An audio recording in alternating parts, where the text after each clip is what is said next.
going to hear a conversation between an agent and Scott. First, you have some time to look at questions 1 to 5.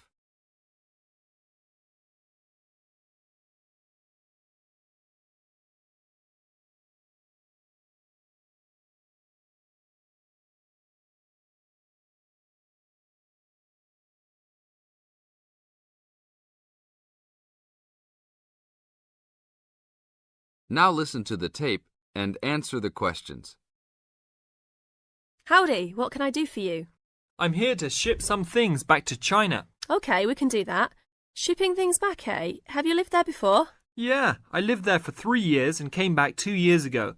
Now I'm going back to start my own business. Really? Did you ship things with us last time? No, I used a Chinese shipping agency. Well, I'll just let you know that rates have changed recently. So I don't know if they'll be comparable to what you paid before. It doesn't matter to me. My company's paying for it. Aha, then it's nothing off your skin, right? Okay, I'll need your name and where you need to go to pick up the items to be shipped. My name is Scott Linder, Linder, and I live in upstate New York, Saratoga Springs. Oh, sure, I know that place. I go to the races there. Great town. What's the zip there again? 770425. And the street address is 412 West Lake Road. 770425 Westlake, got it. And how big of a container are you going to be looking for? Well, I didn't have a container last time, and I don't think I'll need one this time. I think that I'll have about 6 cubic meters. We can get a subsection of a container then. How big is that? It's 2 meters wide and 3 meters long. 2 meters high, right? Yes, sir.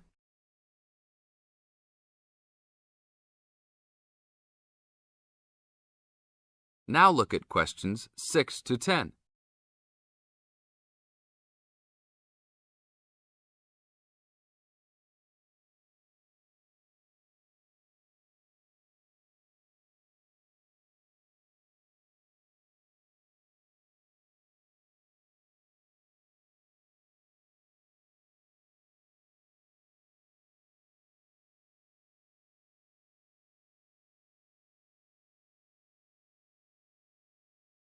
As the talk continues, answer questions 6 to 10.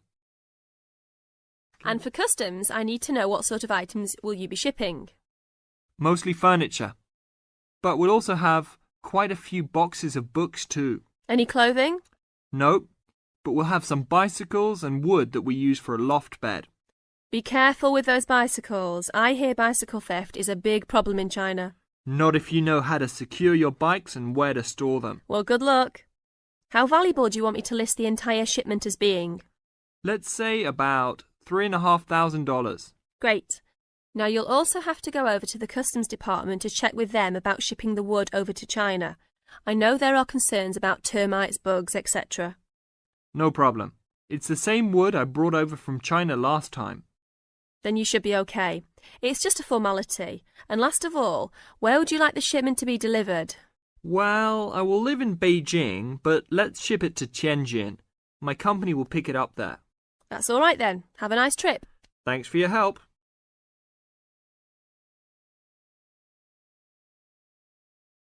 That is the end of part 1. You now have half a minute to check your answers.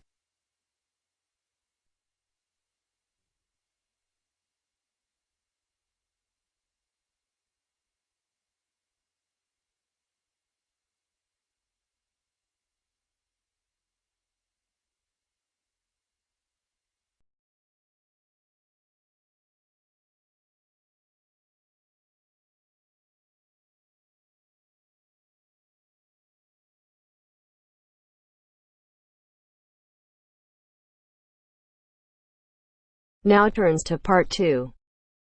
Part 2.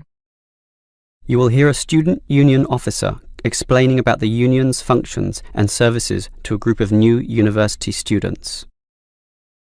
First, you have some time to look at questions 11 to 15.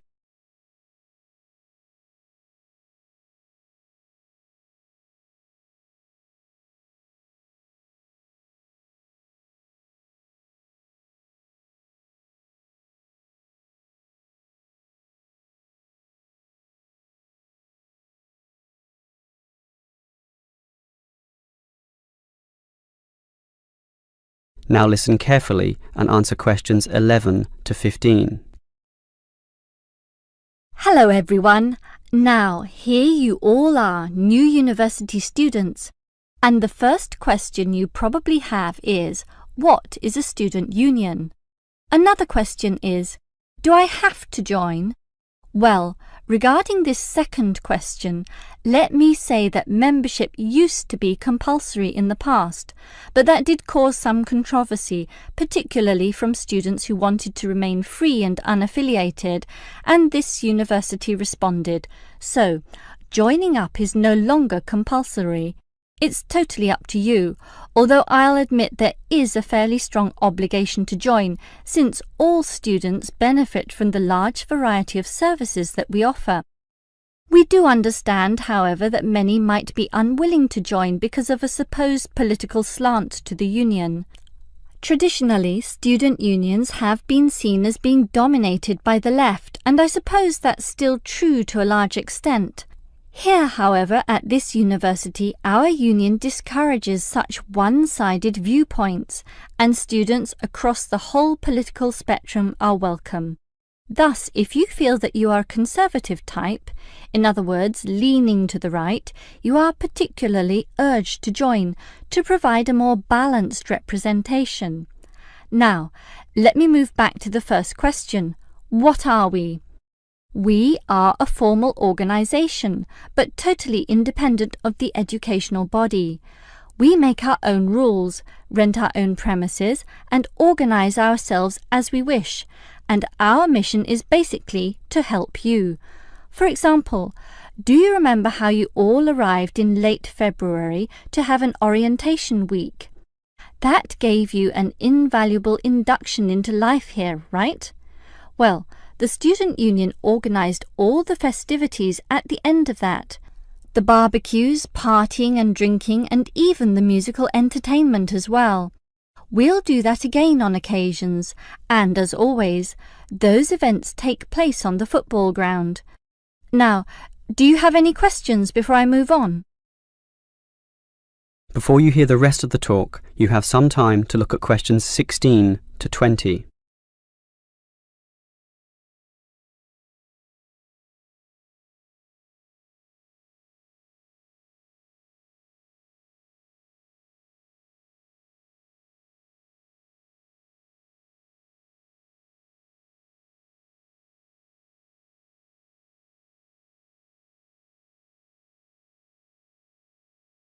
Now listen and answer questions 16 to 20. Now, let me tell you more about the student union and its basic functions. In general, there are three: social, organisational, and representational. Let's look at the first one.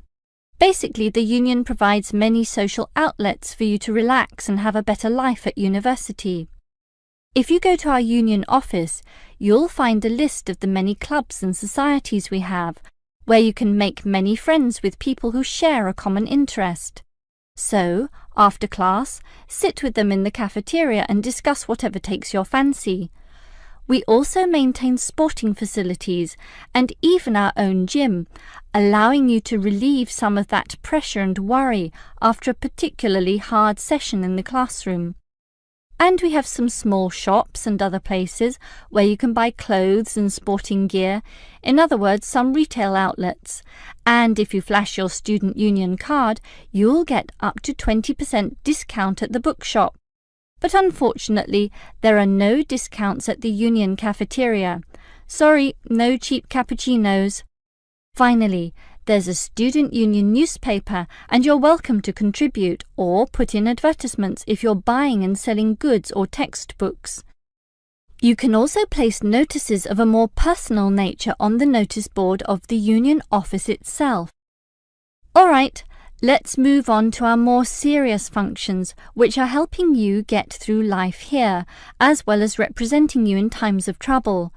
Regarding the second issue, if you have a problem or a grievance, or if you feel under pressure or depressed for reasons both inside and outside the university, for example, perhaps a dispute with your landlord or the people in your local gym, then come to us. We have a range of counsellors and helpers, and even some lawyers, who you can meet in the conference room. So just sip a cup of tea or coffee with them and tell them your troubles, and they'll be all ears. Basically, there's every reason to join the student union, since whatever you need, whether it be social or representational, we will help you.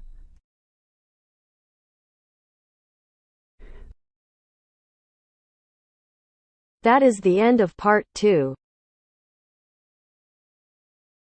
You now have half a minute to check your answers.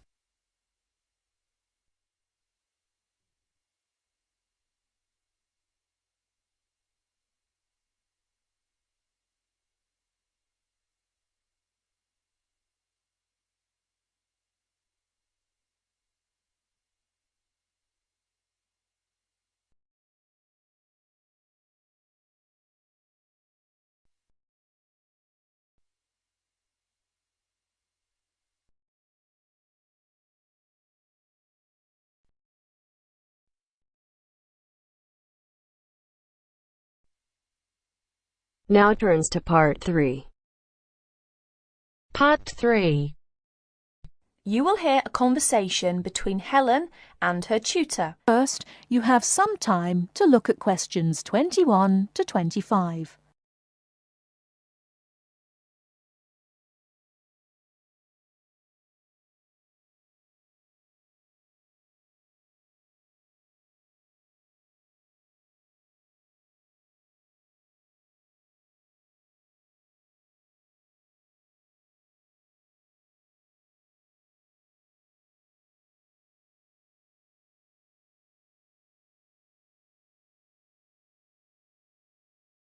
Now listen carefully and answer questions 21 to 25. Come in. Ah, it's you, Helen. What can I do for you? Well, it's about that essay on non-verbal communication. I'd like a bit of advice, if that's all right. By all means. That's what I'm here for. How can I help you?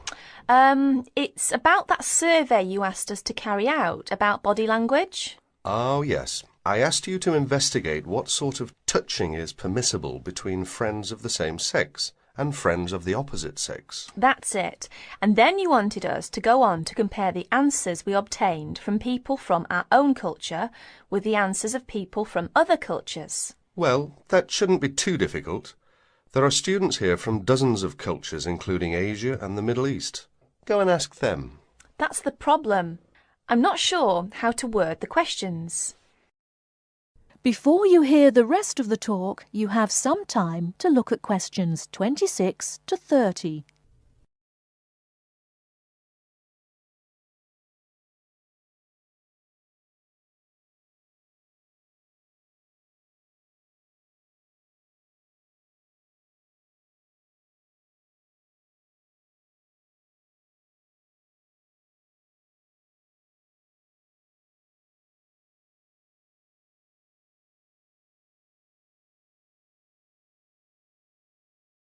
Now listen and answer questions 26 to 30.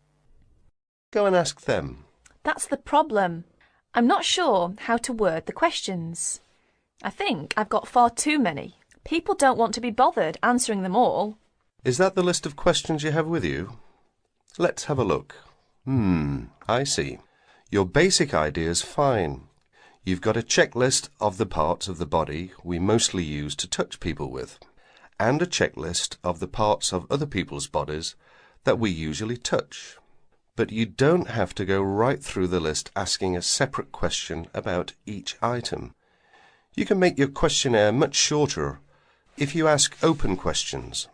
Open questions? What are they?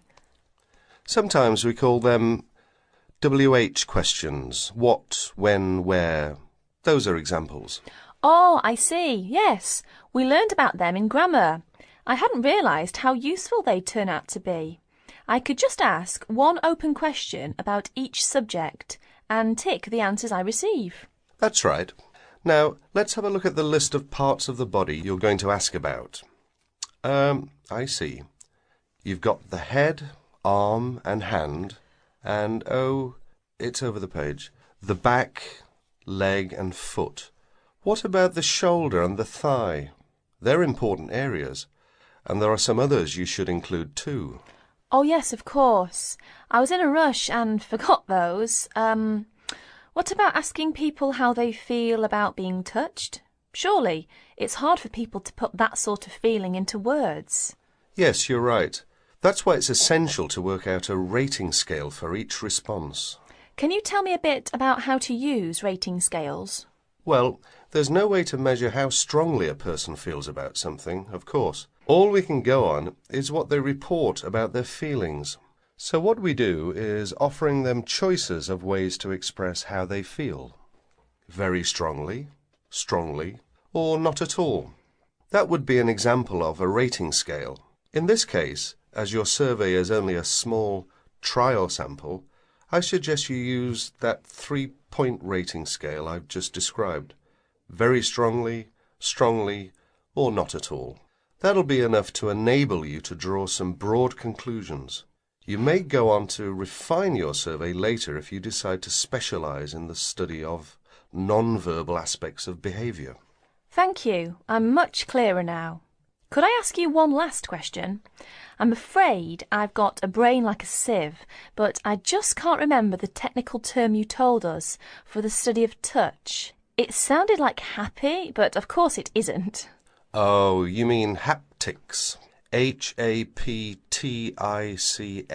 Of course, haptics. That's it. Happy to be of service. That is the end of part 3. You now have half a minute to check your answers.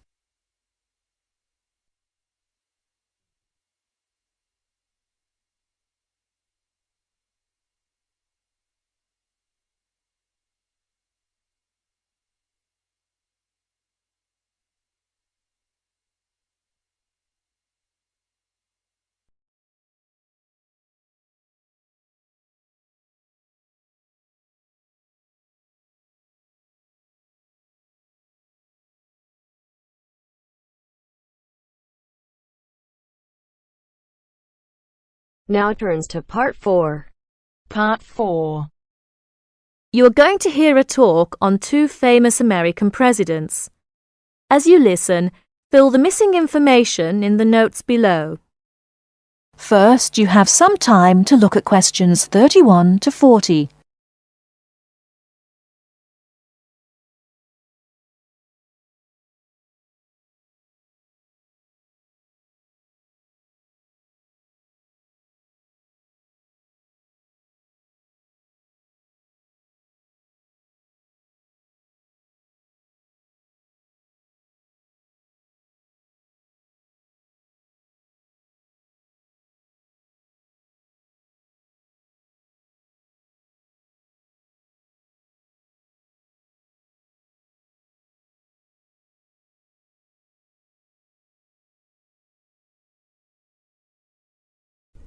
Now listen carefully and answer questions 31 to 40.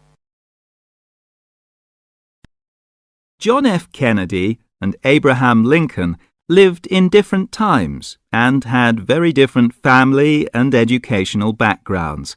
Kennedy lived in the 20th century, while Lincoln lived in the 19th century. Kennedy was born in 1917, whereas Lincoln was born more than 100 years earlier, in 1809. As for their family backgrounds, Kennedy came from a rich family, but Lincoln's family was not wealthy. Because Kennedy came from a wealthy family, he was able to attend expensive private schools.